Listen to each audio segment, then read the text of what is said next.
Assalamualaikum warahmatullahi wabarakatuh. Berjumpa lagi sahabat semua. Pada kesempatan kali ini saya akan menjelaskan tentang gula halus yang kita pakai untuk membuat roti goreng atau odading. Nah, jadi teman-teman, ketika membuat roti goreng itu kan ada lapisan gula tengahnya, dan salah satu bahan yang kita gunakan adalah gula halus ini sendiri. Nah, jadi kebetulan kemarin ada yang menanyakan perbandingannya yang ideal itu berapa ya, teman. Nah, di sini saya membawa ada salah satu brand yang saya pakai untuk membuat gula tengah itu. Tetapi ya, teman-teman, semua gula halus itu artinya tidak sama ya. Jadi teman-teman itu harus bisa mengkoreksi sendiri kualitas dari gula halus sendiri, karena gula halus ini itu sangat fatal ya ketika rusak ataupun tidak jadi, karena akan mempengaruhi adonan ataupun bentuk dari roti goreng sendiri. Walaupun secara idealnya kalau kita membuat roti goreng itu dengan gula halus takaran ini, dengan gula tengahnya, itu adalah bandingnya adalah 1:1 ya. Artinya gula halus itu sekilo, kita beri tepung terigu 1 kilo, dan kalau wijen secukupnya saja. Nah, tetapi pada aplikatifnya ya, itu tidak bisa seperti itu juga, karena setiap produk gula halus ini saya juga belum paham apa penyebabnya yang pasti. Tapi kalau saya waktu membuat atau menggiling sendiri ya, teman-teman, ketika menggiling sendiri itu ini kita memang harus melebihkan gula halusnya. Artinya kita membandingkannya, gula halus itu 1 kilo 200 gram itu banding dengan tepungnya 1 kilo. Karena apa? Kita kan mencari formasi yang pas agar nanti ketika digoreng itu ya, teman-teman, itu kan bisa pisah, roti gorengnya itu bisa jadi dua seperti itu, dan jadi lebih mulus lagi. Artinya bentuk itu akan mempengaruhi bentuk dan tekstur juga di adonan, karena kalau gula halus itu sendiri kualitas tidak bagus itu kan, itu akan merusak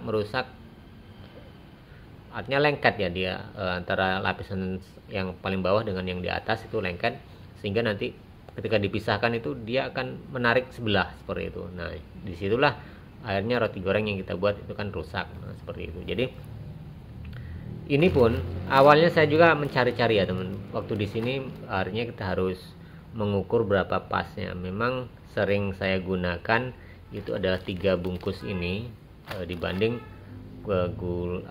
tepung terigunya 1 kilo ya, seperti itu.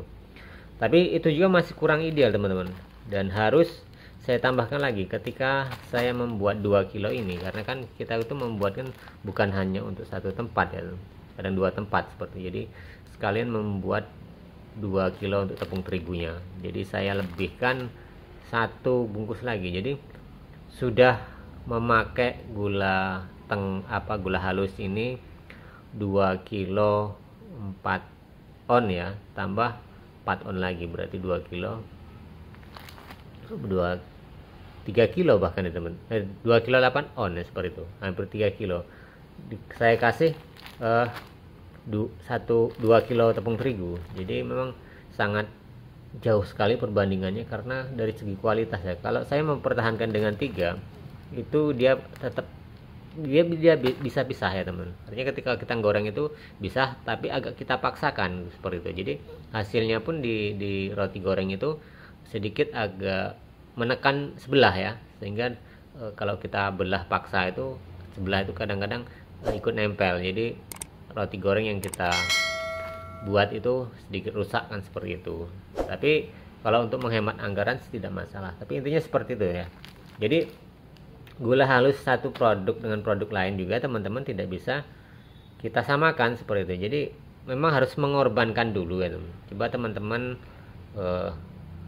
tes dulu. Pokoknya jualan hari ini ukuran standarnya kan 1:1, kita lebihkan dulu gula halusnya, takarannya lebihkan dari 1 kilo. Kalau memang kurang jadi juga, besoknya ditambahkan seperti itu. Jadi supaya tidak berisiko terlalu fatal. Kalaupun kita sudah berusaha memperbanyak gula halusnya dibanding tepung, itu kan walaupun lengket nanti kan tidak seberapa.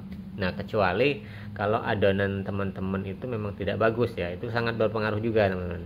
Jadi kalau gula halus bagus, campuran kita sudah bagus, tapi adonan dari teman-teman sendiri kurang baik, itu akan mempengaruhi juga sehingga rusak nantinya di ketika kita membelah roti goreng itu. Jadi seperti itu teman. Jadi itu tergantung, berkaitan ya teman.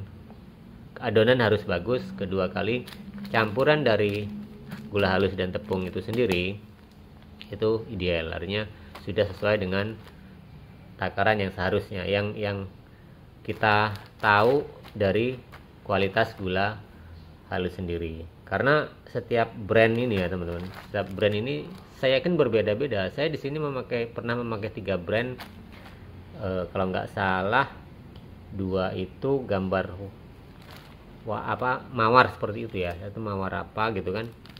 Nah, tapi yang saya pakai akhirnya ini, walaupun ini sebenarnya harga lebih mahal daripada yang lain ya, seperti itu. Jadi 3 brand itu yang pernah saya pakai, dan hasilnya yang dua-duanya bisa jadi, cuma agak lebih lengket seperti itu ya. Jadi lebih lengket, dan satunya lagi dia kalau dikasih air itu dia agak melembek gitu teman-teman. Jadi kalau dikasih air, bukannya besoknya itu semakin kencang ataupun semakin agak agak kalau dilebarkan itu dia nurut gitu, artinya mudah. Nah, itu akan semakin meluber gitu seperti itu. Jadi itu salah satu indikasi gula halus yang tidak bagus ya kita gunakan untuk membuat gula tengah di lapisan odading atau roti goreng ini ya teman.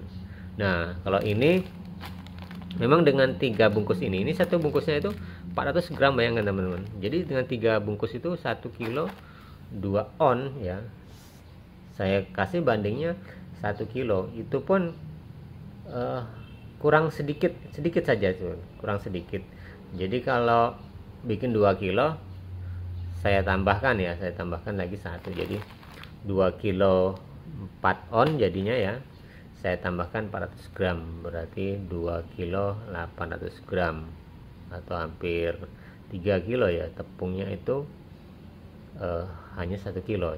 Nah, itu perbandingannya. Karena memang susah sekali ya teman, formasi untuk membuat gula tengah ini sendiri ya teman. Jadi tergantung teman-teman semua nanti ketemunya gula halus yang seperti apa. Kalau bisa membuat menggiling sendiri di gilingan tepung itu lebih baik ya teman. Saya yakin itu lebih mungkin tidak ada campur yang lain, kecuali kalau tempat penggilingannya itu memang ada kecampuran-campuran seperti tepung terigu ataupun giling tepung beras dan lain-lain. Kita kan tidak tahu. Tapi kalau di perusahaan-perusahaan saya juga tidak tahu bahan dasarnya apa, memang ada campuran atau memang kualitas dari gula pasirnya sendiri yang dibuat itu tidak bagus kan seperti itu. Nah, jadi itu salah satu indikasi ya teman-teman, kalau teman-teman membuat gula tengah itu harus dilihat dulu dari kualitas gula tengahnya. Oke teman-teman, itu saja sedikit perjumpaan kita tentang gula halus ini yang kita pakai untuk membuat odading atau roti goreng. Kita berjumpa lagi di tayangan berikutnya.